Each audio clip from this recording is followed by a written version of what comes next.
या ठिकाणी उपस्थित असलेल्या सर्व समता प्रेमींना आणि भीमसैनिकाला मी आवाहन करतो, ज्या महामानव डॉक्टर बाबासाहेब आंबेडकरांनी आपल्या देशाला समतेची शिकवण दिली आणि सर्वांना समान अधिकार दिले, त्या महामानवाचा संसदेमध्ये जो अपमान केला गेला आहे त्या प्रवृत्तीचा मी सर्वप्रथम जाहीर निषेध करतो।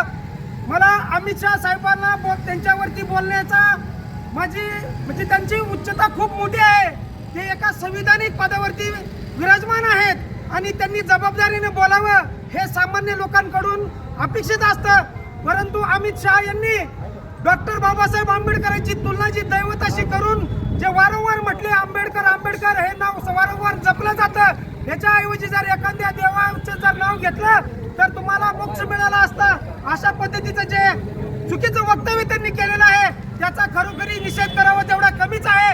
अमित शाह साहेब भारतामधील 40 कोटीपेक्षा जास्त लोकसंख्येसाठी तसेच तमाम भारतीयांसाठी डॉक्टर बाबासाहेब आंबेडकर हे दैवतच आहेत, हे तुम्ही विसरला आहात। ज्या संविधानिक पदाचा वापर करून तुम्ही आज केंद्रामध्ये मंत्री झाला ते कशाच्या जीवावरती झाला ह्याचं भान आपण विसरून गेला आहात।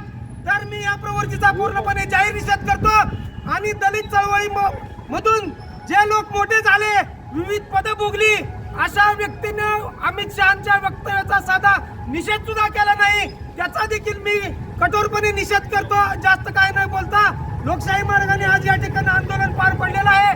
कुणी आक्रमक पवित्रा किंवा बेकायदेशीर कृत्य कुणी केलेलं नाहीये। तर या ठिकाणी थांबतो। बाबासाहेब आंबेडकरांचा